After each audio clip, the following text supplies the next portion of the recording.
Olá, estamos aqui no Novo Insight. Nós temos o prazer de estar aqui com o senador Randolfo Rodrigues. O tema do nosso Insight hoje é um despertar para a vida política. E o nosso convidado desse programa, ele é um senador que foi considerado o senador que tem mais influência nas redes sociais, um senador também que foi considerado o melhor senador desde 2013, ele está entre os melhores senadores, o senador mais jovem do Brasil, e nós estamos assim sentindo um prazer imenso de estar aqui, senador, e pelo fato do senhor estar nos recebendo. A honra é toda minha, falar com o público do Insight. E parabéns pela novidade de um programa na internet voltado principalmente para a juventude. Eu quero começar com uma frase que eu vi sua, da carta do senhor se despedindo do PSOL. O senhor termina assim, eu vou parafrasear. Por favor. Que nós só podemos conseguir prosseguir na vida se olharmos para trás. E se a caminhada prosseguir, nós temos também que olhar para frente. O senhor fala de um passado e de um futuro. Então eu queria falar um pouquinho desse passado. O senhor é pernambucano, eu já sei que o senhor chegou aqui aos 8 anos de idade. E Isso. Como foi essa chegada aqui no estado do Amapá? Bom, primeiro, a vinda dos meus pais para a Amazônia era algo que desde esses primeiros momentos de vida, desde a minha tomada de consciência, mesmo consciência infantil, me despertava interesse, né? Não à toa que algumas das minhas manias eu desenvolvi devido a essa referência que eu tinha que meus pais estavam morando às margens do rio Amazonas em um local chamado Amapá. Por isso, uma das minhas preferências na vida, uma das minhas manias, era olhar mapas, ter mapas e saber quais eram todas as regiões do Brasil, todas as regiões do mundo, todos os detalhes geográficos, né? Então, eu cresci, a minha infância em Pernambuco foi esperando o momento de vir para o Amapá. Até quando, como você disse, 8, 9 anos de idade, meus pais voltaram em Pernambuco e me trouxeram para o Amapá. Mas desde os primeiros momentos no Amapá, eu me convenci que era esse o lugar. Embora eu tenha nascido em Pernambuco, eu me reconheço, me considero amapaense. O seu nome tem, eu não sei se eu vou pronunciar corretamente, Frederic? Assim, é coisa de mãe, entendeu?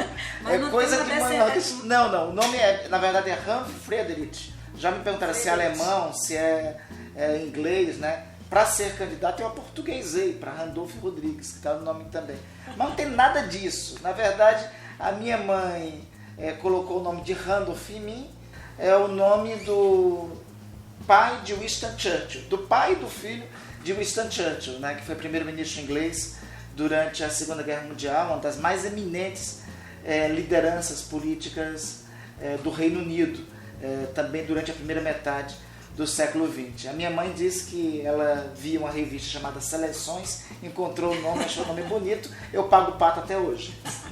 Quando surgiu o desejo pela vida política, e assim, eu queria saber se já existia esse sonho, se o senhor imaginou que um dia seria senador da República e correu atrás disso, ou as coisas foram acontecendo à medida que o senhor foi caminhando na política? Não, eu nunca aspirei um cargo político em específico. Eu sempre militei na política desde os 13 anos de idade. Teve uma influência importante do meu pai. Meu pai foi militante do MDB no final da abertura política, depois do PT. Isso exerceu influência em mim, né? Eu sempre me interessei, com 10 anos de idade, eu pedia para o meu pai me levar para os comícios das diretas aqui no Amapá. E após isso, eu celebrei, por exemplo, a redemocratização com a eleição de Tancredo. Eu tinha 11 anos de idade nesse período. Então, foi quase acontecendo.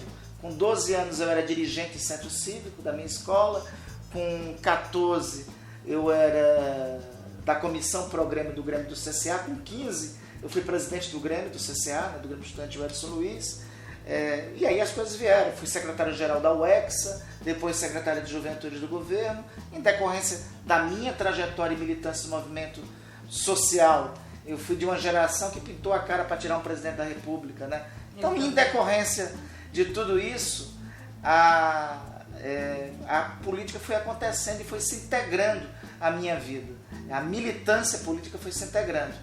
E eu sempre achei, compreendi e compreendo. Isso aí não tem diferença do Randolph de 13 ao Randolph de 42 hoje. Não há diferença no seguinte aspecto, de que eu sempre compreendo que a política pode ser a melhor das atividades humanas, quando ela é feita com sacerdócio para o bem coletivo. Nesse aspecto, eu amadureci dos 13 anos para cá. Obviamente, o homem não é o mesmo homem quando o tempo passa por ele, mas a mesma convicção que eu tinha com 13, eu tenho hoje com 42. Senador, e assim, um grande desafio, houve um grande desafio, uma grande muralha a ser transposta, ou assim, houveram vários desafios, enfim, mas o senhor pode citar um desafio que o senhor teve que enfrentar na sua vida? Eu acho que o maior desafio que tem que ter para cada um de nós é a vida. E o que nós vamos fazer nela para deixar principalmente de exemplo para nossas gerações no futuro. A vida já é um grande, enorme desafio. E ter coerência na vida, esse eu acho que é o desafio decorrente desse primeiro, né? Se você der conta, cumprir esses desafios, os outros são superados. Existe assim um grande descrédito. Nós estávamos até conversando agora há pouco sobre isso. E muitos jovens hoje, em função desse descrédito, não pensam, não sonham em seguir uma carreira política, em se envolver, né, nessas atividades políticas, enfim. O senhor acha que há possibilidade de uma mudança, já que o senhor é visto como um senador que propõe uma nova forma de fazer política, enfim, baseado na ética, a gente sabe disso. E qual é o recado que o senhor pode dar para esses jovens? A pior coisa que pode acontecer para a própria política é as novas gerações não acreditarem mais nela. Porque não crer na política como instrumento de transformação e melhora da vida das pessoas transforma e consolida a política como um negócio para outros. Ou abre espaço na política para aventureiros que veem na política o seu meio de subsistência e não o sacerdócio que deveria ser a política. Eu tenho sempre muita esperança na juventude. Não à toa as principais transformações de todos os tempos na história brasileira teve a juventude como banda de música. Então é preciso e necessário, primeiro, compreender que não é um sozinho que transforma alguma coisa, mas todos juntos, em comunhão, que melhoram as coisas. Em segundo lugar, é fundamental compreender que a participação na política é algo imperativo, coletivamente, para que ela possa ser transformada. Se ela está ruim, a única forma de transformá-la é com a participação. O senhor encabeçou a cassação de Demóstenes. E a gente sabe que foi um fato típico, né, no Senado, enfim. E assim, qual foi, e eu estou falando muito de desafio porque está relacionado com o nosso tema, mas qual foi o grande desafio? Porque eu imagino que deve ter sido, o senhor deve ter sofrido muitas pressões, enfim. Eu queria que o senhor falasse um pouquinho desse tempo. Olha, eu estabeleci inclusive uma boa relação com Demóstenes e com Pedro Táxi logo no começo da minha atuação no parlamento, né? Eu não titubeei quando ficaram claras as provas do envolvimento dele no momento com o Carlos Cachoeira, de que ele não tinha mais condições do exercício do seu mandato. Simone, pressão eu sempre recebi em todos o exercício de cargo público que eu tive. Quando eu fui deputado estadual, eu denunciei o presidente da Assembleia por envolvimento com tráfico de drogas e corrupção. Eu e minha família tivemos a vida ameaçada por conta disso, né? No final, nós vencemos, ele perdeu. Então, a melhor forma que tem para enfrentar diante de uma pressão, seja qual for, é enfrentá-la. Se você recua diante da pressão, os que pressionam lhe vencem. O que pauta a minha atuação política é a minha consciência do que estou fazendo. E nada vulnerabiliza isso. Agora, olhando para o futuro. O senhor chegou na rede de sustentabilidade e quais são as perspectivas a partir de agora? Olha, a rede é um vir a ser, é uma experiência política que se propõe nova no Brasil e faz parte de um movimento político internacional de novos protagonistas, de novos atores que entram na cena política, pautado por algumas características em comum, né? O descrédito com a política tradicional, a incorporação da juventude, como nós estamos falando, na atuação política. Que inspira a rede são experiências do tipo do Partido do Homem Comum, lá na Índia, dos 5 Estrelas na Itália, do Podemos na Espanha. Então, estas organizações e experiências inspiram a constituição de uma organização política que é diferente dos demais, sem se pretender ser autoproclamatória sozinha da verdade, né? Porque todas as organizações políticas são compostas por humanos e não tem nada mais imperfeito do que a essência do humano, né? Como nós bem sabemos. Então, tem uma organização política horizontalizada, detentor de mandato não pode fazer parte da instância de decisão, né? Sempre há coordenações e sempre que possível a coordenação é composta por um homem ou uma mulher para dar paridade de gênero na composição política e há sempre que possível a possibilidade de resolver as questões por consenso.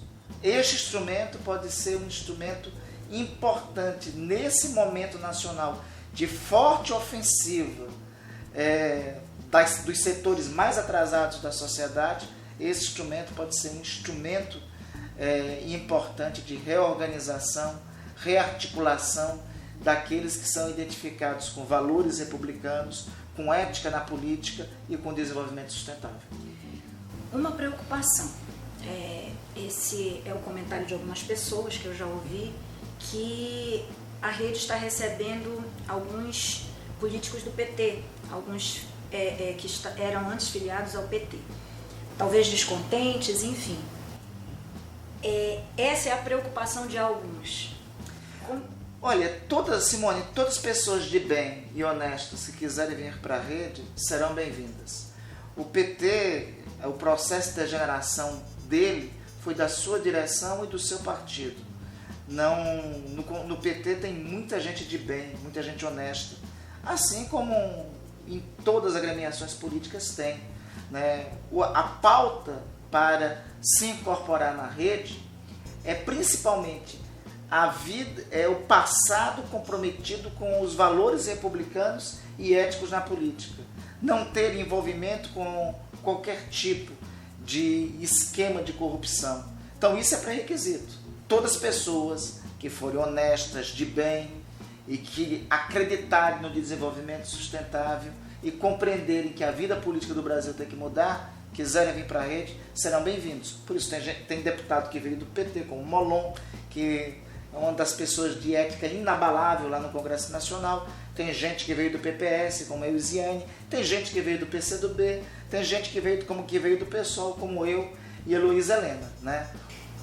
Marina Silva denunciou na sua campanha uma polarização na política entre PT, PSDB, enfim. Eu percebo que aqui no Amapá não há uma polarização partidária, mas uma polarização que envolve grupos familiares. O senhor acha que isso, que existe uma possibilidade disso acabar num tempo curto? Em qualquer espaço, em qualquer democracia, não cabe alternância de poder com os mesmos. Uma das características da democracia é a alternância de poder. No Amapá, a gente tem que começar a república. E o primeiro passo para começar a república é superar o poder das oligarquias. Oligarquia vem do grego, poder de poucos, ou poder da família. Eu acho que nós temos esse desafio no Amapá. Eu acho, inclusive, que cometemos um equívoco na eleição de 2014. Eu acho que nós temos que ter mantido uma posição coerente na política, de não apoiar nenhum dos grupos que se alternam no poder aqui no Amapá. No segundo turno, eu acho que nós tínhamos que ter liberado o voto, não ter orientado o voto nem em um, nem em outro. Devemos ter tido candidatura própria. mas tudo bem, eu não gosto. O passado tem que servir como escola, para não se cometer os mesmos erros no futuro. Eu acho que agora nós temos que retomar o caminho pelo qual o povo do Amapá aspira que nós sigamos aqui no Amapá. É ser o caminho alternativo aos dois, para a construção de alternativa aqui. Marina Silva teve muitos eleitores evangélicos e ela já se posicionou a respeito de alguns temas que interessam aos evangélicos. E nós sabemos que o senhor tem uma visão política, ideológica, progressista, libertária, enfim. E qual a pergunta? Com relação, por exemplo, ao aborto, Marina Silva já declarou que é contra a legalização ou ela sugere um plebiscito para o tema. E com relação ao casamento gay também. Então, deixa eu me permitir. Não vai haver um conflito aí? Então, Simone, me permita, você me dá a oportunidade de dialogar sobre esses temas, né? Que eu tenho posições similares à Marina. Por exemplo, eu tenho uma posição pessoal contrária ao aborto. As minhas convicções religiosas, as minhas convicções de fé são contrárias ao aborto. Mas eu não posso obscurecer, fantasiar uma realidade que existe no Brasil, de que milhares de mulheres são vítimas de abortos clandestinos em nosso país. Tem que ter uma política de saúde para isso, que não pode ser projetos como esse que estão querendo aprovar lá na Câmara, que, entre outras coisas, querem impedir que uma mulher em situação abortiva seja atendida pelo sistema de saúde. Isso chega a ser criminoso. Quanto à questão da união civil, eu creio que esse não é um tema do campo da religião. Esse é um tema do campo do direito civil. O que avançou a sociedade, as conquistas da sociedade moderna, as conquistas da democracia foram pautadas por direitos civis, que não se tinha no século XIX e se passou a ter no século XX. Nós não podemos tratar esse tema no âmbito da religião. Eu acho que nós temos que tratar esse tema no âmbito do ponto de vista do direito civil, do direito cidadão. Então, enfrento esses temas com muita naturalidade e tenho minhas convicções, e as minhas convicções eu entendo que terão abrigo na rede e tem abrigo, inclusive, com o que Marina pensa, o que Heloísa pensa. Está terminando a nossa entrevista. Que pena, eu ficaria aqui um tempo muito longo conversando com o senador, foi muito bom, mas agora eu queria fazer umas perguntinhas rápidas. Vamos lá. Para que o nosso público venha conhecer mais o senador e enfim. Será um prazer. Será um prazer. Já estou pronto. Vou fazer umas perguntinhas para o senhor e o senhor responde, se possível, com uma palavra. Claro. Uma paixão. Uma paixão. Meus filhos. Uma comida. Eu não estou podendo comer muito, mas adoro feijoada. O senhor tem uma mania? Tenho várias manias. Eu, por exemplo, meu sonho quando criança era ser jogador de futebol, não deu certo. Aí eu aprendi toda a história do futebol. Então eu coleciono blusas retrôs. Tenho blusa retrô da União Soviética, do Chile, do Uruguai, do Brasil de 30, do Brasil de 50. E vivo usando essas camisas. Todo mundo vive me chamando a atenção, que às vezes não é para estar tão à vontade. Essa é a minha mania principal. E aí essa puxa logo a próxima pergunta. O time Flamengo. Clube de Regatas Flamengo, óbvio. Então, saudações rubro-negras. Para nós. Uma saudade. Uma saudade da minha infância, né? Eu tenho muita saudade da infância. Eu tenho uma saudade nostálgica daquilo que eu não vivi, né? Eu queria ter tido a experiência, por exemplo, de ter militado no movimento estudantil nos anos 60. A minha geração foi outra, foi a dos anos 90, né? Então eu tenho uma saudade da infância e tenho uma saudade nostálgica de um período que eu não vivi. E um sonho? Um sonho, eu vou citar aqui Olga Benário, né, num trecho de uma carta dela. Fazer o bom, o justo e o melhor do mundo sempre. Religião? Sou católico. Sol ou lua? Os dois. A lua, quando ela é cheia, ela é encantadora, né? O sol também sempre traz bons fluidos. Então, ambos. Frio ou calor? Eu sou apaixonado pelo frio. Eu nasci numa cidade fria e sempre que possível eu gosto de curtir um bom inverno. E um medo? Não conseguir fazer tudo aquilo que eu penso que a minha existência pode fazer. Agora eu queria que o senhor deixasse um recado, principalmente para os nossos jovens, por causa do tema do nosso programa, e assim nós vamos finalizar, e eu quero desde já lhe agradecer pelo privilégio de ter tido esse bate-papo. A honra foi toda minha. Fundamentalmente, não desista do que nós falamos aqui, dos seus sonhos. O sonho só é impossível quando você desistir de lutar por eles. Então, sempre vá em frente e nunca ache que algo é impossível. Esse foi o nosso insight de hoje, um bate-papo bem legal com o senador Randolph. Eu espero que você tenha gostado. Então, comente, siga-nos nas redes sociais, compartilhe e se inscreva no nosso canal, e até o próximo insight.